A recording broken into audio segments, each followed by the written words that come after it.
How's everybody doing? Welcome back to the treehouse. We have another special episode. We got some crazy guests on today. Some people I admire a lot. We got some great artists, and we got. Let's just go around in a circle and let's introduce ourselves. My name's Armand. Pedro, we'll start with you, and then we'll just go into. Well, hi, I'm Pedro. I'm co-host. I'm co-host. I don't know. I'm co-host of the Treehouse, and let's go back to CB now. Yes. All right. I'm CB Zane. I am a creator, writer, artist for Outpost 426 Studios, and I have 4 titles that I produced along with doing covers for lots of other gigs. Very cool, very cool. I first met CB. CB inspired me. I studied his Black Rabbit campaign. We'll take a look at his Black Rabbit campaign. But yeah, I was very inspired by that and want to jump into maybe jump into Cheesecake CB. But we'll get into that in a little bit. Susie, are you with us, or are you? Susie's not with us. How are you doing, Cara? You can go.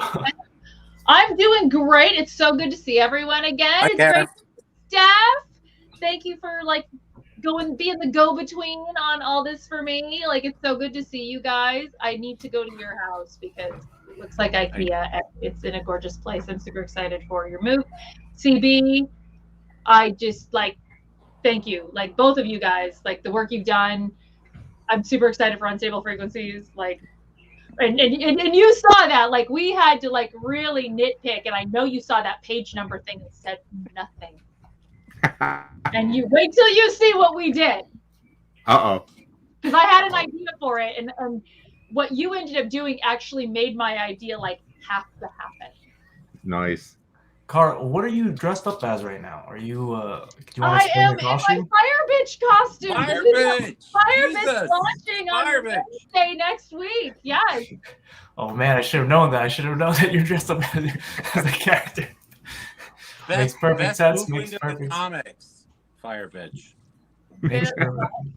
We got Black Rose, B Rose is in the chat. Rose. He's always in the chat, our good friend over there. And we got Luis Torres. Hello. Who are these people? They seem nice. They are nice. They are all very nice.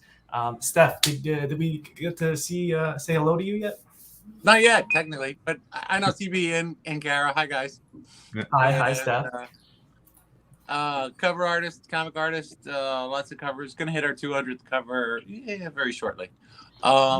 Nice. Other than that, got a couple art books. This was my 5th. 6th one is coming out in a few weeks. Amazing. I would say that we have some superstars in the indie crowdfunding community in the house today, honestly. Steph, you said you did 200 covers. I think they're all for indie comics on Kickstarter, Yes. right? Is that true? Yep. That's all for indie comics. Some of them retailers, but mostly Kickstarters. Yeah, and it's amazing. Every single campaign I see, and I study a lot of them, and I back a lot of them. I just see your name. I see Stef Wilson, and I see a lot of CB Zane as well. But on almost everything are you guys? I see your name everywhere. So I was like, I need to get them on the show. I'm like a mold, kind of hard to get rid of. You know what I'm saying? You're a must-have, Steph. That's right. We got Mo Biggs in the chat. How you doing, Mo? Mo, everybody was worried. They were like, "Where's Mo?" I'm glad you're able to join us today. I know that both B Rose and Bancroft were worried. They're like, "Where's Mo?" Justice for Mo. Yeah, there you go. See you here today. We got Pack in the house. Actually, so what Susie is doing up on the screen here is she is actually making a costume. She's making a cosplay for my next book coming out in July. And it's a little bit of a secret right now, but she's working on it, and we're gonna kind of piece it together bit by bit. So definitely stay tuned for that. Susie, are you with us? Or? Yeah. Can you hear my audio right now? I had to join for my audio separately because my my Bluetooth headset for my phone was not participating. Do you want to just walk through very quickly what you're doing? Maybe Cara knows. Cara's a cosplayer as well.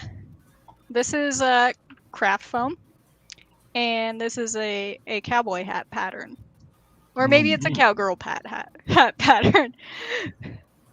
Very cool. We'll keep checking in on you as you. Where you got that pattern?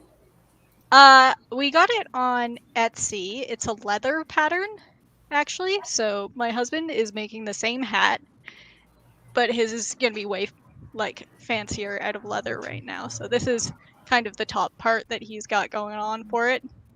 Wow. There we That's go. beautiful. That's Yeah, it's That's gonna be awesome. super cool.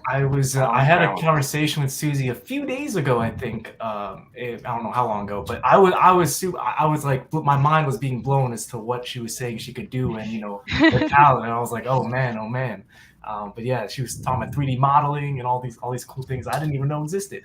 But we got Mo Biggs in the chat. That's how I was feeling till just now. Where's Pac? And Pac is always around, always bringing the action to the chat. He's always looking for me. We're always looking for you, Pac. Pac, do you have our book? Pac just got our book in the mail today, like minutes ago. I got the books. Oh man, look at that! Look at that, good old Elixir over there. Is that better? And then he got the Ashcan. Oh man. The brain cover. Right. And some of the art prints. Oh wow! Look at that. It's all coming together. It's all coming together. Isn't that amazing? And I think maybe Pac's gonna be doing a sketch night on one of the covers, right? For the tiers for the Kickstarter. Yes, I will do one for the date. And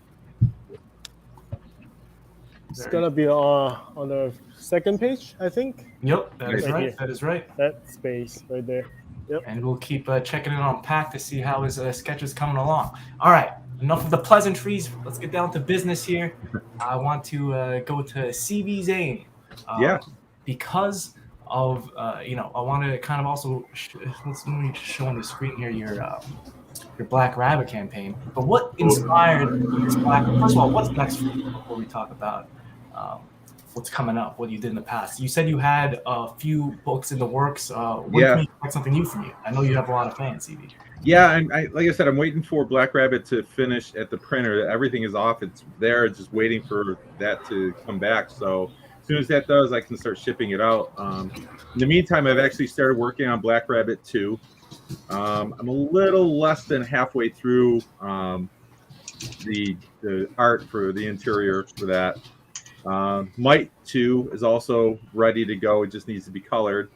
And I'm also working on Into the Suck trade paperback, which will collect all 6 issues of Into the Suck.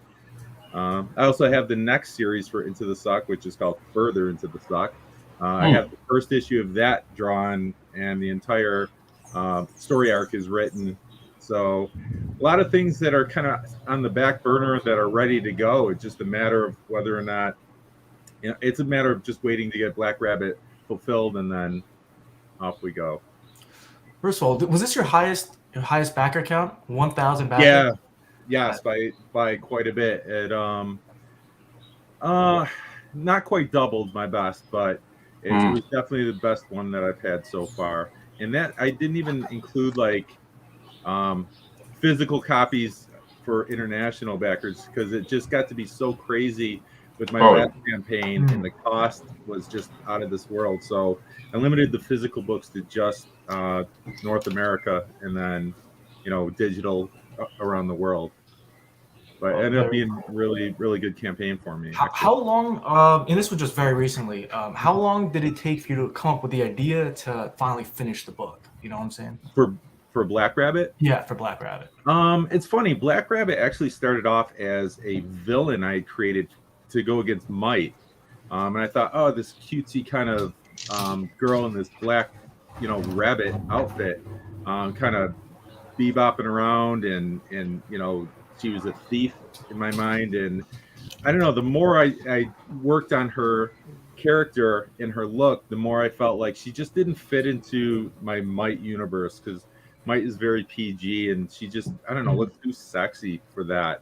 So I decided to roll into this other idea I had. I had never done anything that was really like, I guess, adult, but I've always wanted to kind of dabble in something that is more like an erotic story. And so that's just kind of where it birthed itself, I guess.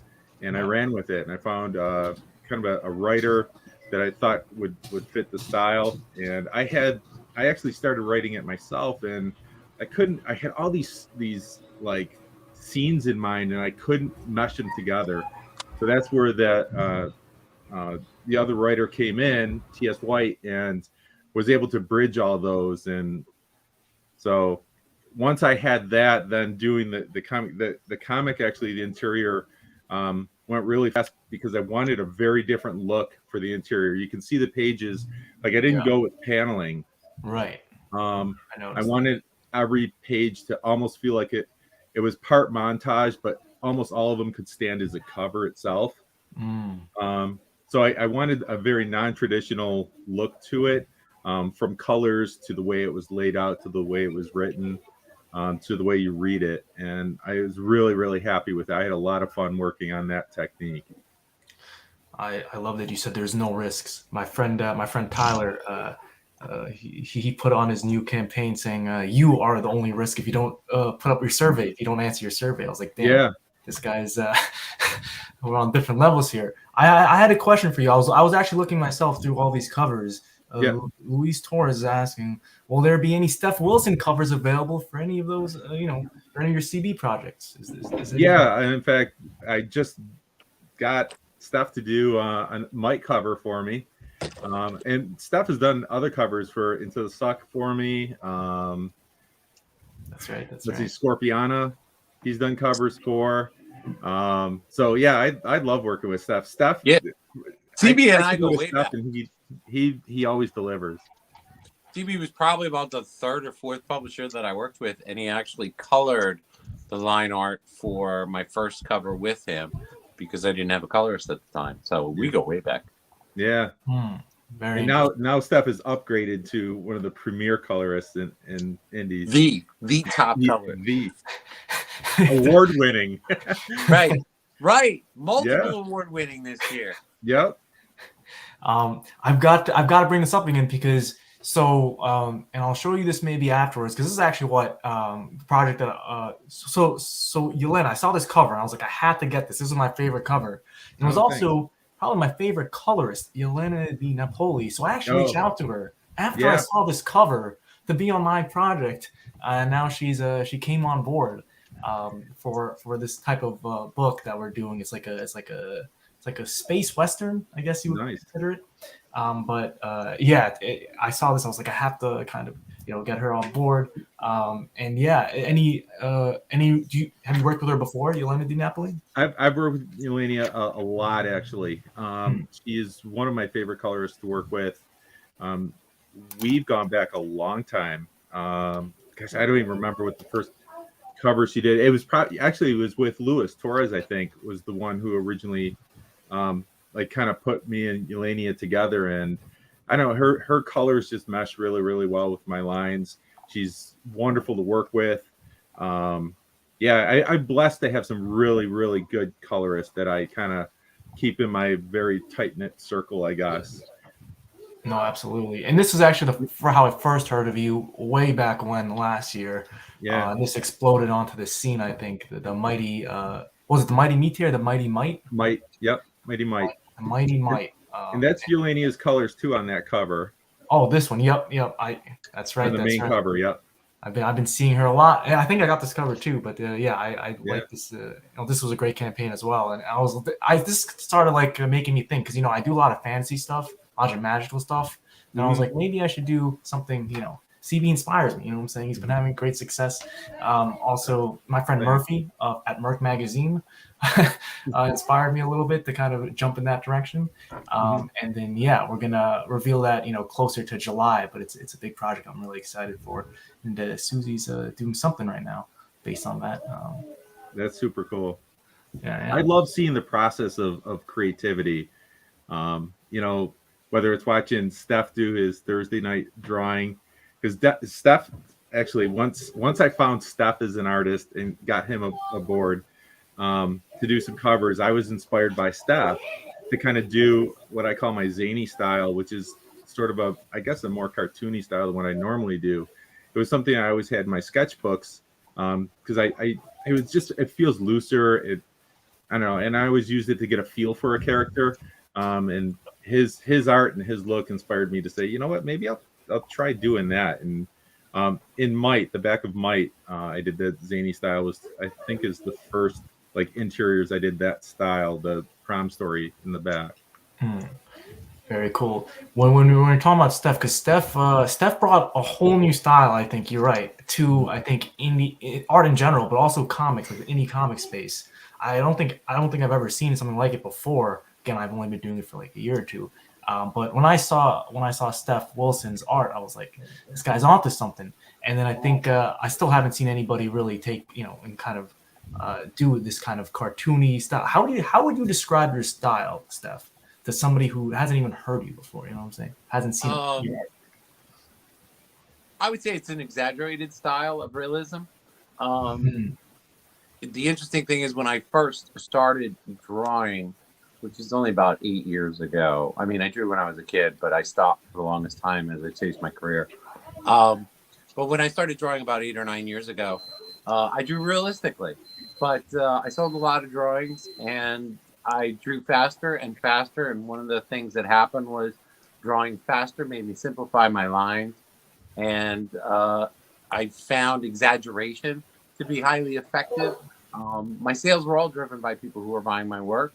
And so the more particular work sold, the more I would draw works like that until it became very, like TV said, cartoony in a way. The cool thing is that I'm getting into comics. What excited me was because of doing this repetitious drawing in a particular style over and over again, and getting my own unique style to the way I do art. I was so grateful that when I got into comics, that there are other artists who do styles like that, but you can be very distinctive in that kind of cartoony style. Like you can tell a Dan Mendoza, you can tell, a particular artist who does a cartoony style, because they're never going to be exactly alike. So it was kind of cool to not be, some art, some realistic art can seem similar to another artist's work. But you guys all know, you look at my work and you go, oh yeah, that's one of his. Zane, we can tell. Stef, as an animator, I can say I can see a little bit of Tex Avery DNA within your work, and dude, it's really really good. Like the gestures are very as you call exaggeration in animation is called gesture. Yeah, it's all there. All the twist of the torso, the contrapposto, everything is there. So really cool work. I call it bendy art in a way. Yeah. There is no way from a front view you're going to see legs looking that way on hips. But it's an exaggeration. The funny thing is, people will say to me, hey, they want advice on how to draw that way. And I'm like, I didn't start out drawing that way. I started drawing out realistically and then exaggerating things to the point where it doesn't have to look right as far as realism, but it should look right when you look at it. Like when you look at it, you should know what the picture is conveying. Even if the anatomy is a little crazy, it should still seem okay to you when you look at it. Yeah, exactly. And I couldn't explain that to the guy. I'm like, that is just something you get from drawing a lot. It's the distribution of weight on the pose. It just exaggerates on that fact. And if you're coming from a place of good foundation, exaggerating the weight distribution shouldn't be a problem. The problem is when you don't have the foundation, that you exaggerate and it looks weird. I always tell people when they're drawing hands, because people that's probably your most frequent question, because hands can be very difficult. And I always gave this advice to people who are asking me about drawing hands. I'm like, just draw what they do. Yeah, exactly. Try and draw what they are. And if you look, if I draw a hand thrown out to the side on a girl, it'll be over, the fingers will be bigger than they should be. The gesture will be bigger than it should be. Because what I'm trying to do is convey what the hand is doing, not what it actually should look like. And when you do that right, then the proportions aren't as essential as the effect or the gesture. Exactly. Hey, Stef, I have a question for you. I don't know if, I'm sure you've been asked this before, but I've never heard the answer. What are who are your influences? Strangely enough, my influences, as far as any interest in art, other than when I was a kid, obviously, say my 20s and stuff like that, my interest in art, I loved the art books and the art gallery books, and I loved heavy metal graphic novels. Oh yeah. So at the age when other people were getting into comics, I was interested in art books and graphic novels, like the heavy metal art, heavy graphic novel. So as Piri, people like that, artists like that, the Italian artists like Frazzato, those were my artists. Those are the artists I was drawn to. As Paris, so good. Yeah. Those are just amazing. Those are amazing art books, you know. Keepers of the Mazer, all those Lorna, all those are great art books, fantastic art books. So those were probably the biggest influences to my art. Bizarrely enough, I have to give credit to Elias Chapduda, and we've talked about this, him and I. I used his 2 Fever Pitch art books to learn how to draw anatomy. So he's the biggest influence on getting me started on how to draw girls the right way. Even though I don't look anything like it when I draw now, those 2 art books were so dog-eared. It taught me poses, it taught me faces, it taught me everything else. Yeah. So he was a huge influence to my work, even though it doesn't look anything like his. Hilarious. Pedro, I actually do you want to show Stef one of your drawings for Gladiatrix? Partly inspired in that style. But before we do that, let's check in on Mo Biggs. Mo Biggs has some questions. Did Zane ever feel pressured by the forces of destiny to adopt the zany style?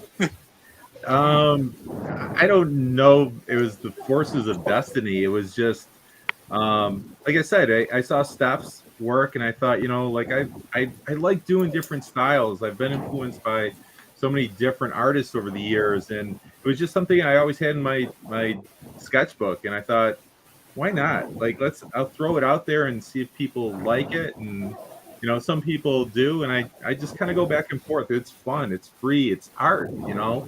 That's what I love about comics. It's just all the different styles. And like cosplay, like I am amazed by what crafting these artists are able to do. It's so cool.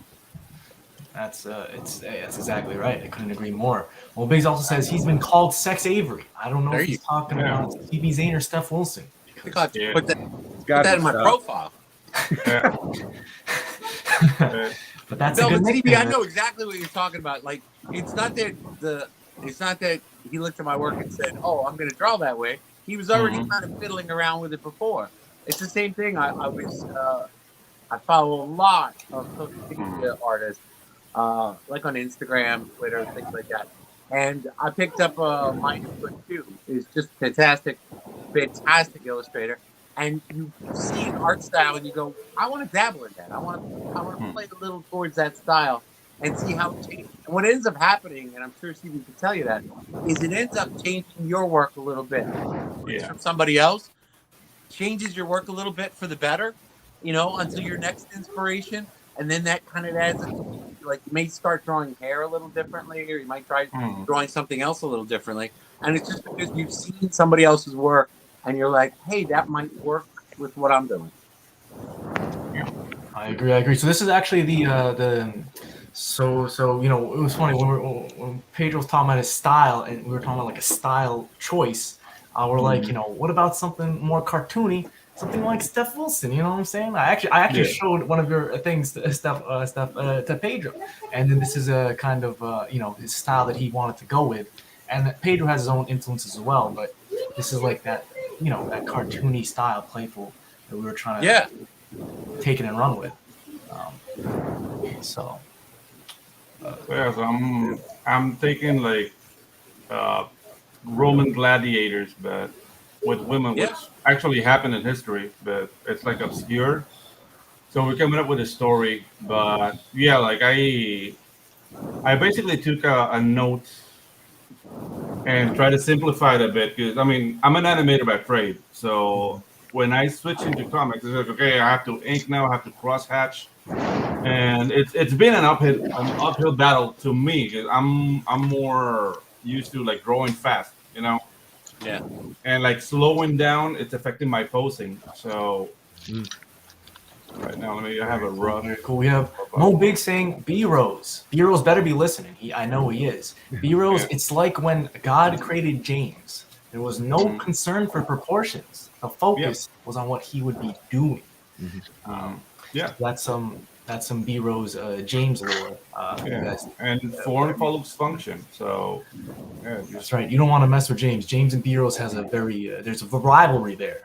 That's all you need to know for the backstory. So I would say that we talked a lot about we talked about your inspiration stuff. But what's next for you? And my main question is, you said you liked art books when you were growing up. Did you ever want to do a comic book like sequential artwork? Is that anything that you ever want to kind of jump into next, or? The sequential side of it, I give all the props to artists like TV. The sequential side of it is a grind. Yep. It is a grind. You have to have a love for what you want to do, telling a story wise. It's definitely not my cup of tea. It is unfortunately something I'm doing. So, but it's never been like a dream of mine to have a comic book. But I'm being pressured into that. I pitched a few ideas to publishers and they took them and ran with them. So then I switched to co-collaborating on a project that's coming out very shortly. Ideas and creative and art input. So obviously the next step is to just do it myself. And that's because Carrie, CB will tell you, Carrie is going to push me into it and require it of me, and I will have to do it. So we've already got the plans of the story and everything else in place. Yeah, I just dread doing the sequentials because it's a different mindset, and I don't know how you do it, CB. I don't know how you could switch between the two. Conveying in panels is a different artistic skill than, say, drawing covers. And so I've always steered away from it because it's a different kind of working mindset. That's I couldn't agree more. And I will just for some reference here, I will show Pack's artwork on Elixir because some people don't understand how crazy Pack gets when he throws around like I think 13 panel pages. But we're gonna trying to talk him out of it. But this is for our book Elixir that he showed earlier. I don't know how many panels is here, but as we go down, this has 1, 2, 3, 4, 5, 6, 7, 8, 9, 10, 11. And then I think this one has even more. This has, or just about 11. So yeah. So when we talk about crazy people who have a love for it, look no further than Pack over here, who's sketching away. That is a lot. Yep. I got a story to tell. That's why. That's right. I never felt there's enough space. So. Yeah, Pack was telling me he wants to if you want to cut the page count, it has to be like 20 panels. I was like, let's not do that. Let's not do that. He wants to do 20 panels a page. But how are you doing, Raging 2? I think this is Daphne, or it might be Nita. I'm never sure. Yeah, that's probably sure. But thanks for stopping by. And we got again Mo Biggs as always just around. Yeah. So we have two special guests here. One was a surprise. I've always been trying to meet this man, Alfred Trujillo, I believe. Alfred is amazing. Yeah. I believe one of you is on mute. Can I unmute that? I think. I'm all over here, reciting Hamlet. Meanwhile, I'm my life. That's how it goes. Oh man! How are you guys doing? I haven't. I don't think we've met Alfred, but I've met Cara a few times through our good friend Niall Scala. Oh, Niall's awesome. Yeah, he's great. It's been busy, been hectic. I think a lot of it is just kind of like never-ending playlists. Except we just kind of rotate through all the different things that have to be done for writing and drawing, producing, shipping comic books, and doing cosplay, and then running our Patreons too. So it's kind of like a lot of stuff to juggle at times. I'm getting pretty good at it. The whole going back and forth. It used to be the switching gears was really difficult. I'm kind of out of necessity maybe just getting real good. So, yeah. Yeah, I understand juggling. I don't know if you guys know, but this is my first year. Again, I just started January, and I'm doing an ambitious goal of having a new book come out every month on Kickstarter, a new comic book, and we're successful so far. And And I'm also putting, I'm trying to be the fastest delivery turnaround time on Kickstarter as well, where I fulfill before my next campaign. Usually it takes 2 weeks for me to fulfill. I'm crazy. I'm crazy. How much time do you have? Like, that's about how much time it can take. It just depends on like what you're kind of having the energy to do. Definitely. You could do as much as you can and still not have it be enough, in my opinion. Yeah. This is true. And I'm still trying to find that balance. That balance of juggling of what takes. What's the best way to kind of use your time, right? So definitely lots to talk about there. But Cara actually sent me this thing about a cosplay craze, which I think is your project going on right now. That's ending in 2 days. Ending in 2 days. So this is really cool. What this is I was hit up by Artist Assemble, and they're a pretty big group they're a company that does sketch card campaigns. So they do all the back to retros over on Kickstarter, and they're like, hey, let's do a cosplay sketch card set. And I'm like, oh, cool. Yeah, like I hadn't thought about it. So all these sketch cards are based on my cosplays.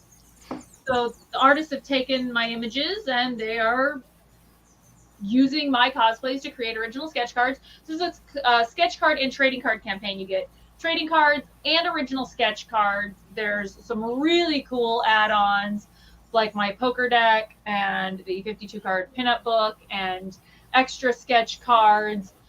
These are the last few days, and I always put extra stuff in there. So now VIPs are going to get an additional sketch card, and producers, there's 3 producer packs left, and they are going to get an AP. So they get to have whatever they want drawn on an artist proof card. So those cards are typically higher value, and it's going to be drawn by either Bianca or Alfred, whoever they choose. So you can see we've got all the different sketch cards, as well as the trading cards. That is crazy. And how long have you been cosplaying? It feels like how many of these are like old stuff versus like how many photo shoots you do nowadays? You know what I'm saying? So in the beginning, God created the heavens and the earth, and then He created me, and I created cosplay.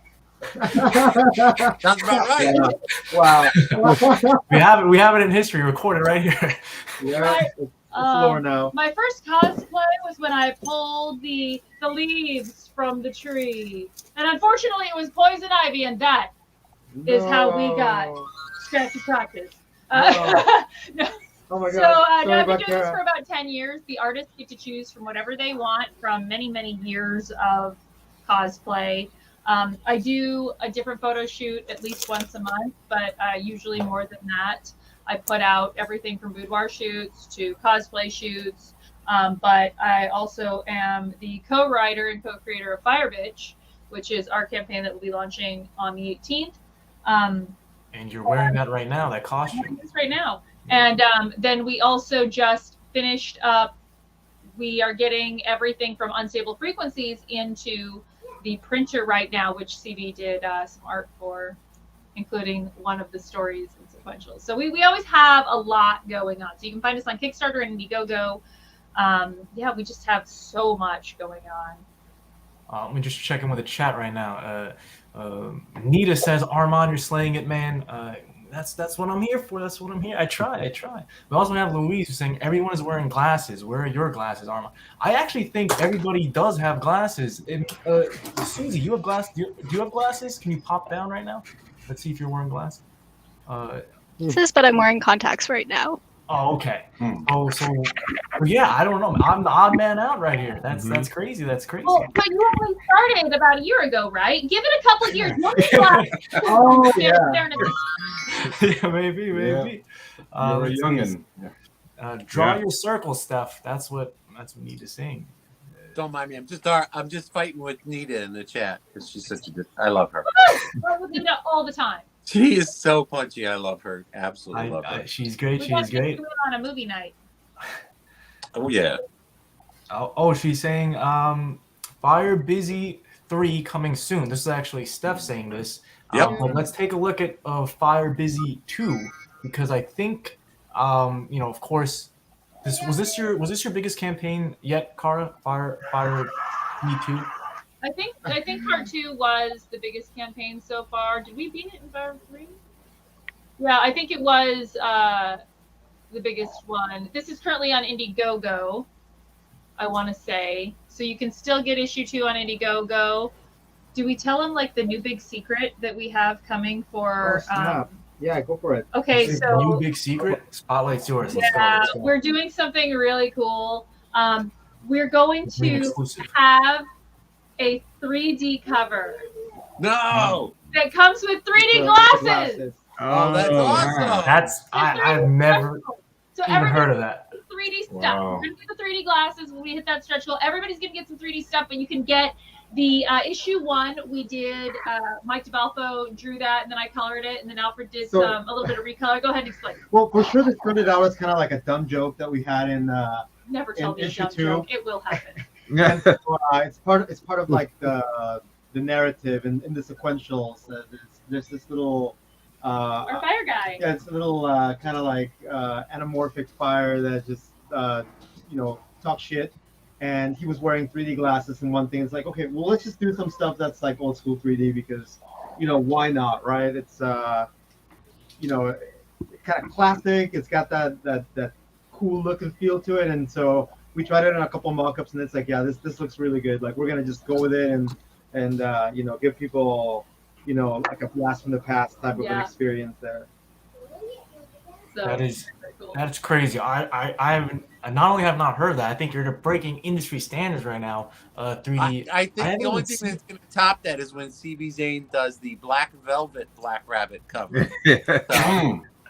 Or the Black Light Black Rabbit cover. That was awesome. Even better. Black Light I may have to look into that stuff. I like both of those ideas. I mean, as long as nobody brings back Scratch and Sniff, I'm cool. There you go. Chris Bankston does Scratch and Sniff. Oh my god. Oh, really? Oh. But we've done acetate covers. Okay, cool. Done where the fire is covering her boobs and you open up the acetate and you see her boobies. We've done all kinds of weird things. Lots of cosplay books, poker decks. You can get a poker chip set with a personalized case. We did that. We've done the usual pins, buttons, magnets, lanyards, patches. Also, I'll be recording me reading issue 1 and 2 in this costume. So that'll be something that you'll be able to watch online. We've done music videos, lots of music videos. We did a CD with issue 1, and we're doing a CD with Unstable Frequencies with original songs. Alfred is a brilliant guitarist, an amazing songwriter. Really? So, yeah, Cara's spectacular. She just kills it with the vocals. Good songwriter too. We do some, just all kinds of different fun, random things that come out of nowhere. That's the entire point of trying to do more with the IP than just the book, right? I think that's great, and that's something we should all aspire to. Susie broke out the tools, man. Yeah, I was. Susie's not playing around. She brought like a drill. Is that a drill, Susie? No, it's like a heat gun. I think that's a huge hot glue gun. No, it's a heat gun. Oh, It's a heat gun. Heat gun. Got it. I got it. So what That looks like airplane adhesive there. What that's doing, if Susie can't tell, I'll tell you, is it is allowing the craft foam to mold. While it will bend, you see that she's got that little kind of sharper indent in there. So it's going to allow that to stick. It's also going to seal her glue and smooth out those edges on the top there. So it's going to give it a nice, soft, clean surface for her to paint over and glue to. If you notice, I'm assuming that's either barge cement or contact cement. Extreme danger. I hope you're in, barge glue. Make sure you're in a well-ventilated area. You will get my girl. So you put it on, you have to give it a moment to get tacky. If you don't give it a moment to get tacky, it's just gonna ooze and slide. You need to let it get tacky, go to both surfaces, glue on both surfaces, let it firm up a little bit, then put it together. She's probably gonna seal it again after she does this to give it a good tight seal and make sure that it doesn't come off.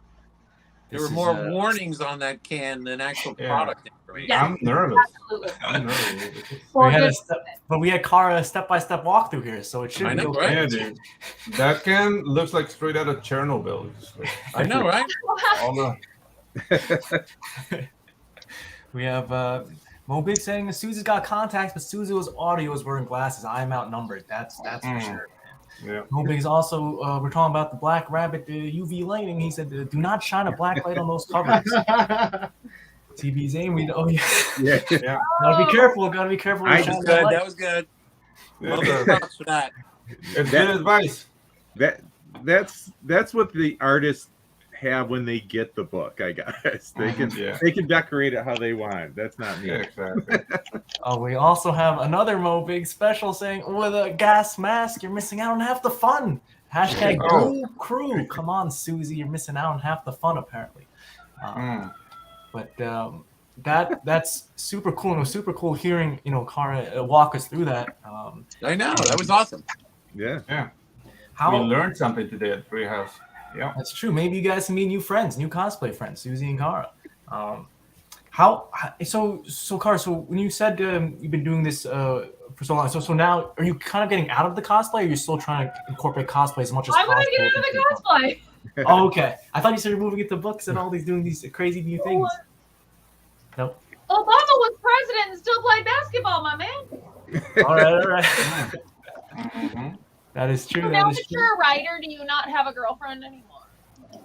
That's well, honestly, I put on my thing in the risks is like if I get a girlfriend, all these things, slows down drastically. That's right. Know how to treat a woman.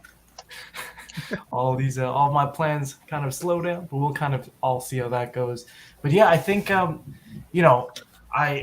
was kind of just super surprised that all you guys are doing some really cool things, and of course I would say you guys are all superstars, especially on the crowdfunding platform, specifically Kickstarter. I've been seeing you guys for like years now, but particularly all of last year, you guys are just really booming. So I definitely want to. So we talked about what's next for you, CB. We talked about what's next for you, Stef, a little coming out. What's next for you guys? For Alfred and Cara, past FireBizzy 3. Are you guys working on something cool, new things you want to kind of top secret things you want to let us know about? Well, we do have a tour coming up this summer where we are going to Kansas, we're going to Wyoming, and we're going to Colorado. We're doing some signings as well as some conventions right after PCC in Phoenix. And then we've got our book Nixed coming out. Nix was actually the first book that I wrote with a buddy of mine. It was a little ash can. And Alfred's like, "No, you got to put this out. It's a cowgirl. Cowgirl. It's a cowgirl Monsters. Versus it's gonna be demon really cool. monsters. Yeah. And then we also are going to be teasing and put out our issue 0 of Cyborg 183, which is Alfred's baby. And then after that, we have a calendar, right? Well, Cosplay yes, calendar? we have a cosplay calendar, and I'm shooting to get Confessions of a Cosplay Diva Part 2 out this year. Very cool. That's definitely a lot. That's so much right there. That's we're gonna have to do a playback and wrap our heads around that one. But that's super awesome, and I like hearing a lot of people who have plans for the future that are so big, right? Because it makes us chase something. It really gives us a drive and keeps us all raising the industry together. Keeps us in that community. Exactly, and I'm glad you brought that up because I think that's one of the most important things. When you support our campaigns, you're not just supporting CB. You're not just supporting Pedro or Susie or Steph or me or Pack or any of us. You are supporting the entire industry because we hire other artists. And then those artists, they hire flatters, we hire letterers, we keep print shops in business. So when you're supporting indie comics, you're not giving money to a conglomerate to go buy another yacht. You are helping an artist send their kid to summer camp or get their kid karate lessons or have a nice Christmas. So, you're not just supporting us, you're supporting everybody from the printers to the letterers, the flatters, the colorists, the people that created the Gemini mailers. They're a small family business. Yeah. So you're helping keep all of us in business. You are supporting a community. You're not just supporting one person or one idea. That's perfectly right. Could not have said it better myself. You're so inspirational, Cara. Steph, did somebody pop in here? Yes. Who Hi. is this? This is the multiple award-winning colorist of the year, according to I thought it might be. Is that Carrie Ann? Carrie Ann over there? That would be me. Hello, how are you? It's great to meet you, Carrie. Hi, Carrie Ann. Hey, CB. Hey, Cara. Hi, Alfred. We were talking about how you and Steph have have potentially a new project, new book coming out, or you're gonna force him to make his first comic book, right? Is that what we talked about? He keeps on giving away his good ideas. So I try to explain to him that if they're his ideas, he's never going to be happy unless he does them. Mm-hmm. Because, somebody else has got their own take on it, which is fine, but it's never going to be truly his ideas. So why not? We might as well just add it to the list. I just don't want to do the work. Like, I came up with this great idea, I pitched it to a publisher, we tossed it back and forth, and he ran with it.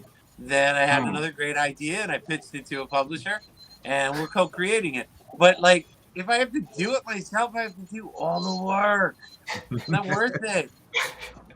It might be. I feel like a lot of people. It might be. A lot of people will will come and support you. Yes. I think you have a lot of fan stuff. You have 8 people on this panel right now that would go and back your book. Maybe 6. I double counted Susie over there. Yeah, right. But we actually have Mo Biggs saying "Hail Carrie Ann." So you already have fans. Very Carrie nice, Ann. Mo. Thank you. We have. Hey guys, sorry to interrupt. Oh, absolutely. I have to go. Yep. Here's the no worries, extra that I Pac. just did. Okay. Bye, Pac. Hey, take care, worries. Pac. All right. Fantastic. I'll see you guys artwork, next time. Mac. Yep, Take care. absolutely. Thank you. Thank you. We have Nita saying marketers with too damn many kids to leave home. Know exactly what that means, but I guess it means that there's just too many kids. Too many. Yep. So absolutely. Let me check back in with Susie's doing, because she's always pulling out something new, and it kind of just shocks me every time. Now she brought the Dremel. Look at that. She has all the tools. This is really arts and crafts right here. You know what I'm saying? This is really some arts and crafts right here.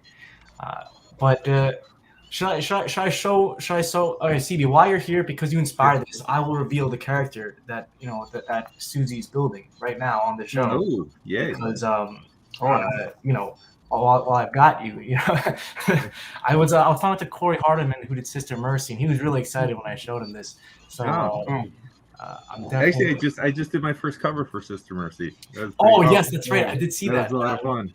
Yeah, no, he's a great guy. He's very fun. He was on the show like 2 weeks ago, and we talked about doing an exclusive art print between our characters when we both release in July. Nice.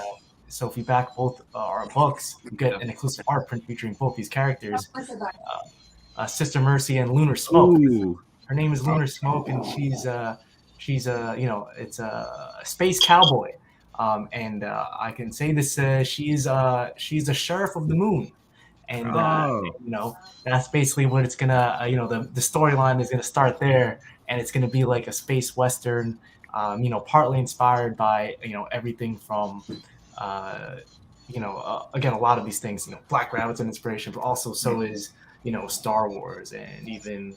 I hope Firefly was an inspiration for that. Yeah, there's a little bit of Firefly, even though Roman doesn't know. Yeah, there's a little bit of Firefly. And I'm animating that. I'm very excited. I'm animating that trailer, so That's right. Me and Peter have some big plans to take it to the next level, and then again, that's what Susie's building, little piece by piece here. She's starting with that hat. Oh yeah, that's cool. Now, I want you guys to give her some props here, because let me tell you, dremeling craft foam is gross, and you have to be careful, because if you dig too deep, if you are not very delicate with it, it will grind a hole through your craft foam. It can also get too hot and really goop up your sanding blade there. So she's being very, very cautious in what she's doing, because she can mess this up in a minute. No pressure, Susan. Yeah, I know, no pressure. Yeah. No, that's such an awesome skill. It is. It is. Yeah. No, Susie's crazy. Susie's just crazy good. Again, she's in Canada. I mean, Susie, right? You're in Canada, I believe, somewhere. Yeah. I think she's muted because it's actually very loud. Apparently, which she was telling me earlier. But we have Ragin saying it means you support us too. That is right. That is right. We're all about it. She loves Corey. We all love Corey. I don't know. That man's one of the most likable people I've met. Sister Mercy. That's right. That's right. And of course, we have Russell Allen here from Russell Boat Studios. Yeah. How you doing, Russell? That's actually, I met CB Zane on Russell's channel. I don't know if you remember CB. It was like 2 months ago when I launched my first book. Yeah, that was a while ago. Cool. We will. I think we should end off with. I want to get where everybody can find you. But let's play a trailer for Elixir. Is it somewhere in the chat here, Pedro? Or do I have the Elixir trailer? I didn't load it up. Got it. I think I can load it up. But yeah, we'll go around just to say where everybody can find you. But let me play this trailer first, and then you can also see that this actually is now live on Indiegogo.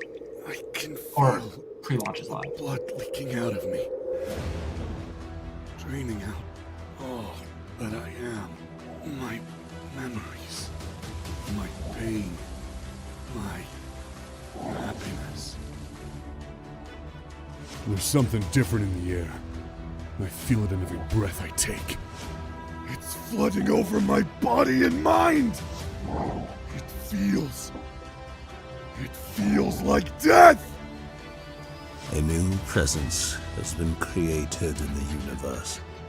It is an abomination. A new embodiment of death. Cyrus, the monster hunter, you will leave now. This is not a fight you can win. You are angry at the world, at your place in it. Your weakness, your mortality. Anger is good. It will keep you alive. Angels, demons, they're all the same. All monsters, all my prey. I choose you, Cyrus, the monster hunter. I give you your greatest hunt. I name you my champion. Why? I want my body! This world! Let me die in peace!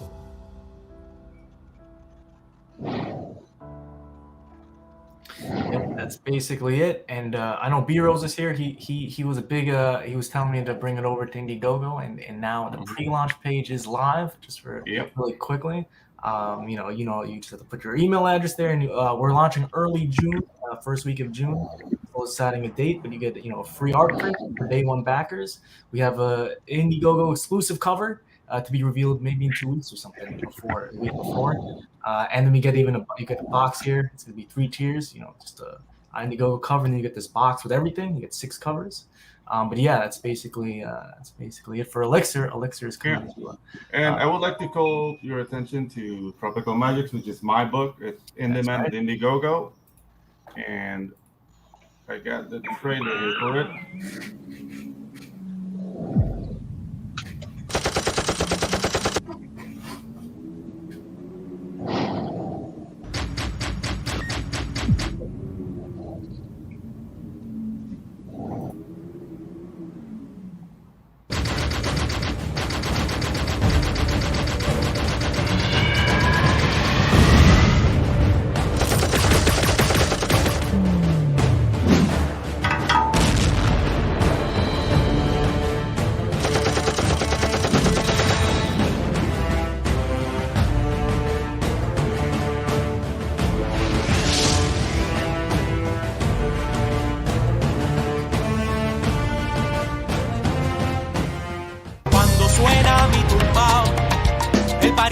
Caliente, seguro que tú te lo gozas, porque este flow sí que está en bomba. Cuando suena mi tumbao, el party se pone caliente, seguro que tú te lo gozas, porque este flow sí que está en bomba. Cuando suena mi tumbao, el party se pone caliente, seguro que tú te lo gozas, porque este flow sí que está en bomba. Cuando suena mi tumbao, el party party se pone caliente. Seguro que tú te lo gozas con este flow. Nosotros somos los que te ponen a bailar. Very cool, very cool. I need to go now. Also, let's check back in the chat before we say goodbyes. Here we got Russell. Everybody's saying hail Russell, you know what I'm saying? Luis Torres says Russell Allen he's a legend here in the middle of nowhere, Texas. Xeno Knight Titans is practically a religion. I didn't know that, but if Luis is saying it, it must be true, you know what I'm saying? We have Luis Torres, a Rustflow crossover coming soon. There's so much love in this chat right here. We got it's gonna be awesome. It's called Steph Never Answers the Phone Night. Steph, are you a hard man to reach, Steph? Is somebody calling you? I joke about that all the time, that people actually still use their phones, like, because I'm all about messaging. So That is right. That is right. Steph actually told me, like, he doesn't even have an email, or he doesn't want to be emailed. He just wants Facebook messages if you want to reach him. Yeah, he was going to send a link from I'm like, God, I'll put an email. Luis, I'm with you, my man. Just pick up the phone and call me. Otherwise, I don't know what's going on. I'm not on my phone. So we have look at that. Susie All Mara. right. It took 50 minutes to put this together, but it looks good. Dude. It looks It good. looks amazing. That was in show. That was that's right. We saw when it was nothing, when it was just flat pieces of styrofoam to now the ending. That is we do some cool. wild things on this show. Dude. Let's just go around. I'll start where you guys can find us. You can subscribe and like to this show right here. That's where you can find me. Like and subscribe. We go on weekly every Wednesday at 6 p.m. and we always have fun new guests coming on. And you guys are always welcome to come back on the show. You know what I'm saying? I hope we get to see you guys a lot more. Pedro, where can people find you? You can find me on the Twitters as Anguilla, and yeah, I'm almost always there. I don't do that Facebook anymore because I don't want to hang out with my aunts and my mom. And I don't do Instagram because I don't know why, and I don't do TikTok because I can't dance. So yeah, mostly Twitter. And yeah, if you need animation, you need a cool trailer, hit me up. I can help you out, most definitely. So yeah. Yep. We're trying to bring animation, to the indie community, to the comic community. CB, where can people find you? I know I couldn't find you on Instagram. Is your Instagram's not up to date, my guy? I am terrible with Instagram, so I am a Facebook guy. So you can find me there. That's by far and away the easiest way to do it. DM me if you want to talk. I do a show on Monday nights on Facebook. Artist Alley Shopping Network, 9 p.m. Eastern Standard Time. And that's where you can find me. Very cool, very cool. Susie, where can people find you? Okay.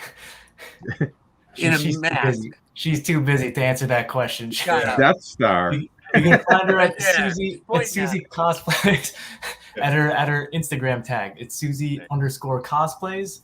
And check back in next. She'll be on the show for the next few weeks, putting together this costume. I hope and I guess we'll get to see Bill looking awesome, man. Yeah. Cara and Alfred, where can people find you? So I am at patreon.com/Alfred Trujillo Artist. I'm also on Facebook, Twitter, Instagram a little bit. That's like my most neglected one, but the Facebook one, that one's going strong. That's facebook.com/Alfred Trujillo Art. And I am AZ Power Girl everywhere. Patreon.com/AZ Power Girl. Twitter, Instagram, Facebook, all AZ Power Girl. And find me on Kickstarter as Cara Nicole. There we go. Are you from Arizona? Is that why they call you AZ Power Girl? Yes. That makes sense. Steph and Carrie Ann, where can people find both of you guys? People want to know. We've got a website. StefWilsonArt.com. There you go. That's hard to remember. Nice. My entire gallery can be found on Instagram. There's about 3,000 images there. That's what I usually use Instagram mostly for, is for imaging. And you're the Stef Wilson. And I'm the Stef Wilson on Instagram. Facebook, I'll find you. You don't have to find me because I am literally all over Facebook like 24 hours a day. Cool. I always like to end it where somebody completely random, has to say the last word. And today it's going to be CB Zane. Go for it. Oh, last word. Hey, I'm just gonna echo off of what Cara said about supporting indie comics. A lot of great people, great community. We all, for the most part, we look out for each other. We support each other. We back each other. and I hope that everybody continues doing that. Absolutely, absolutely.